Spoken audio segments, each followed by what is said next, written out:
यह आदमी operation table से जागा तो पाया कि पहले से चहल पहल वाला अस्पताल अब पूरी तरह सुनसान है। उसने घर फोन करने की कोशिश की मगर सारा नेटवर्क बंद था। और भी हैरानी की बात यह थी कि कभी रौनक से भरी गलियां अब कचरे से भरी पड़ी थीं और चारों तरफ एक भी जिंदा इंसान दिखाई नहीं दे रहा था। यह सब देखकर जिम को एक अजीब सा भ्रम हुआ। क्या सचमुच कयामत आ चुकी है? वह सुनसान सड़कों पर काफी देर भटकता रहा और आखिरकार कुछ सुराग मिले। 10 दिन पुराना अखबार हाथ लगा जिसमें आपातकालीन निकासी की खबर छपी थी। चौराहों पर जगह जगह गुमशुदा लोगों के इश्तिहार चिपके थे।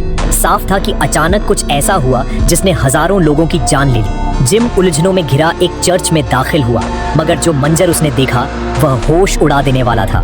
हॉल के अंदर इंसानी लाशें बिछी हुई थीं।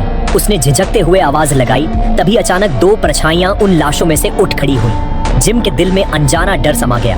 वह वहां से भाग निकलना चाहता था मगर तभी पादरी अजीबोगरीब अंदाज में उसकी ओर झपटा। जिम ने बचाव में मुक्का मारा जिसके जवाब में वह इंसान चीखता हुआ दानव सा गुर्राया। जिम बगैर देर के भाग खड़ा हुआ मगर वे लाशों से उठे प्राणी भी उसके पीछे दौड़ पड़े। डर के मारे उसका दम घुटने लगा था। तभी आसमान से एक जलता हुआ बोतल बम आ गिरा। असल में 2 नकाबपोश लोग अचानक वहां आ पहुंचे और जिम की मदद की।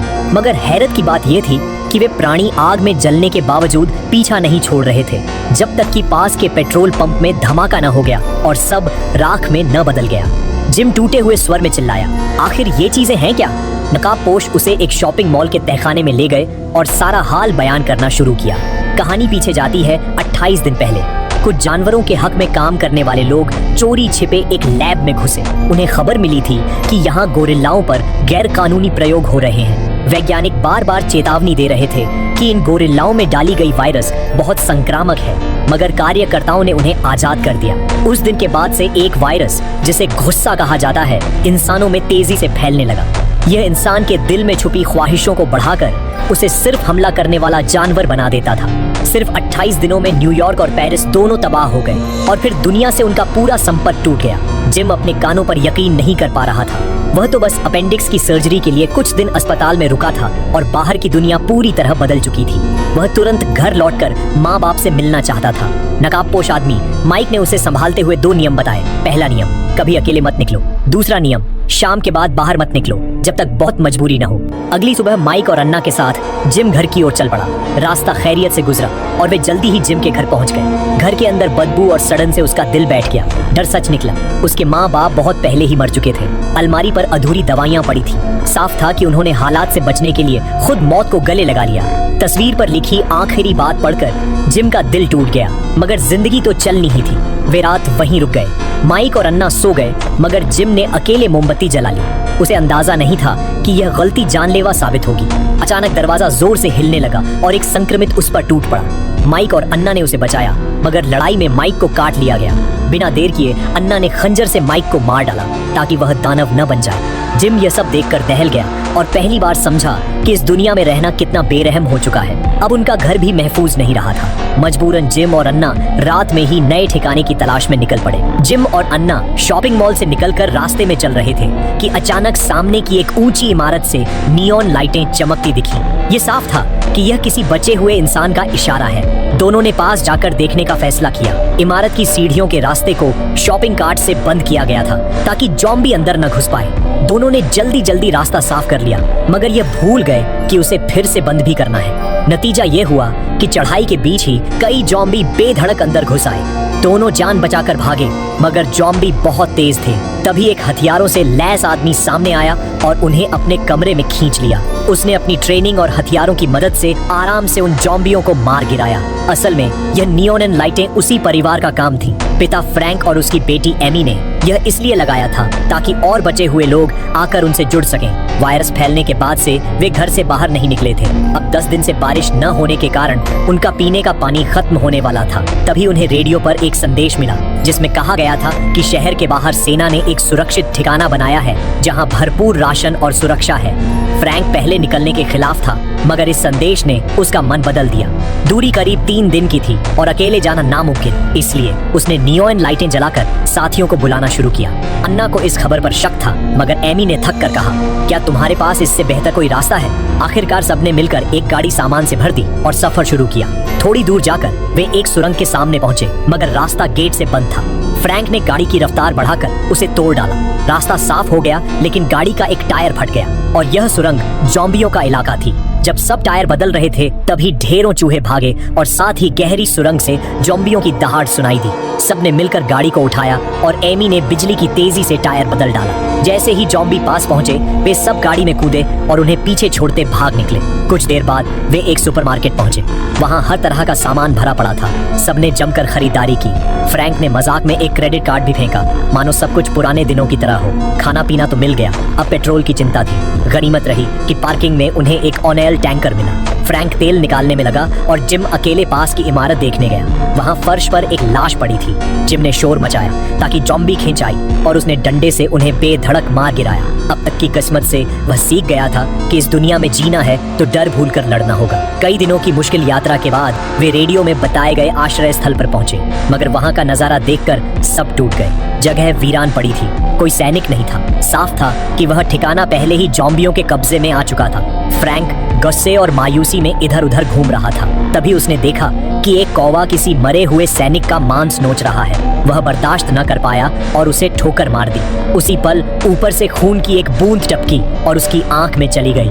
एमी को कुछ गलत लगा और वह पास आई, मगर फ्रैंक अचानक बेकाबू हो गया और उसे धक्का दे दिया। वायरस इतना तेज था कि कुछ ही सेकंड में फ्रैंक पूरा का पूरा संक्रमित दानव बन गया। जिम कुछ करने ही वाला था कि अचानक गोलियों की आवाज गूंजी। असल में पास ही सेना छिपी हुई थी। उन्होंने फ्रैंक को मार गिराया और जिम, अन्ना और एमी को अपने साथ ले गए। गाड़ियों के काफिले ने उन्हें एक नए कैंप में पहुंचा दिया, जहां एक अफसर खुद बाहर आकर उनका स्वागत करने लगा और यहां तक कि जिम को पूरे बेस का दौरा भी कराया। यहां काफी वक्त से कोई नया जीवित इंसान शामिल नहीं हुआ था। यह बेस पहले एक स्कूल था, जिसे बाद में बदलकर सुरक्षित ठिकाना बनाया गया। चारों ओर ऊंची दीवारें थीं, जमीन समतल थी और 24 घंटे सैनिक पहरा देते थे। ऐसे में ज़ॉम्बी के हमले की फिक्र करना जरूरी नहीं लगता था। फौजी अफसर जिम को पूरे बेस का चक्कर कराता रहा। आखिर में वे पिछवाड़े पहुंचे जहां कुछ ज़ॉम्बियों को कैद करके रखा गया था। अफसर ने बताया कि इन्हें इसलिए जिंदा रखा गया है ताकि उनकी आदतों का अध्ययन किया जा सके, मगर जिम का दिल मान नहीं रहा था। उसे लग रहा था कि यह आदमी कुछ छिपा रहा है। रात के खाने के वक्त उसका शक और गहरा हो गया। सभी सैनिक अजीब तरह से बर्ताव कर रहे थे और उनकी निगाहें बार बार अन्ना और एमी की तरफ उठ रही थी।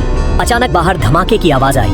ये संकेत था कि ज़ॉम्बी हमला कर चुके हैं। सब सैनिक बाहर भागे और मजबूत दीवारों और हथियारों के सहारे उन्होंने जल्दी ही उन ज़ॉम्बियों को मार गिराया।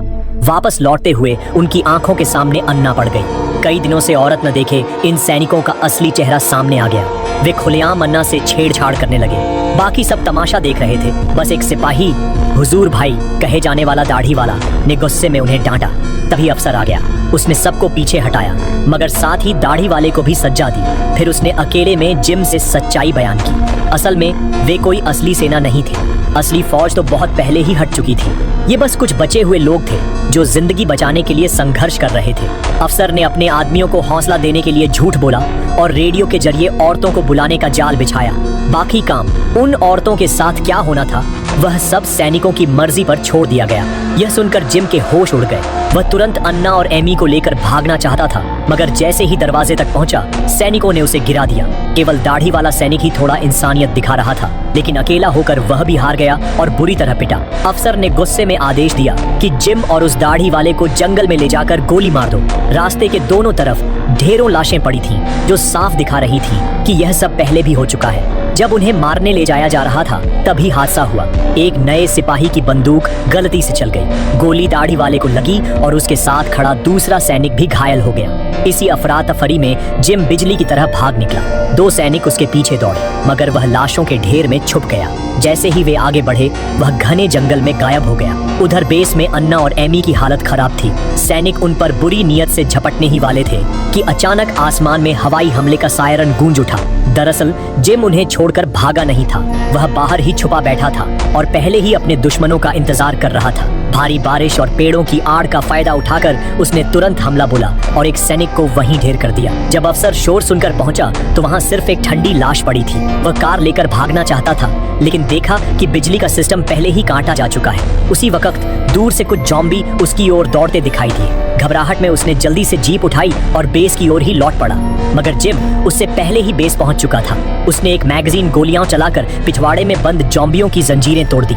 उस वक्त सैनिक बिल्कुल लापरवाह थे, वे तो बस अन्ना और एमी को सजाने संवारने में लगे थे। तभी आजाद हुए ज़ॉम्बी खिड़कियां तोड़कर अंदर घुसे और एक सैनिक पर टूट पड़े। अन्ना और एमी ने मौका पाकर भागना शुरू किया। नया रंगरूट गोली चलाता रहा, लेकिन जल्द ही उसने देखा कि काटे गए सैनिक भी बदल रहे हैं। वह दहशत में चीखता हुआ भाग गया। बेस में कोई पुख्ता सुरक्षा इंतजाम नहीं था।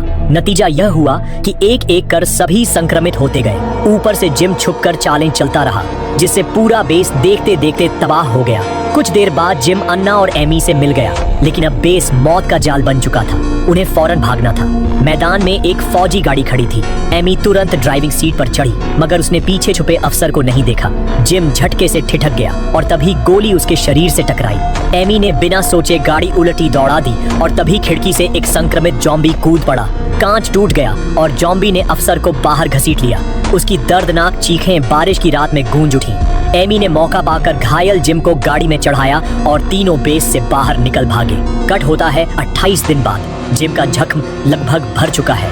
अब वह, अन्ना और एमी एक देहाती झोपड़ी में रहते हैं। आसपास की सुनसान पहाड़ी सड़कें इतनी खतरनाक थीं कि कोई ज़ॉम्बी आसानी से वहां पहुंच ही नहीं सकता था। फिर भी उन्होंने सामान्य जीवन की उम्मीद नहीं छोड़ी। उन्होंने घास के मैदान पर विशाल निशान बनाए ताकि ऊपर से गुजरते हवाई जहाज देख सकें और मदद के लिए रुकें। अगर आपको ये मूवी एक्सप्लेनेशन पसंद आया हो तो वीडियो को लाइक करना मत भूलिए और ऐसे ही दिलचस्प एक्सप्लेनेशंस के लिए चैनल को सब्सक्राइब जरूर कीजिए।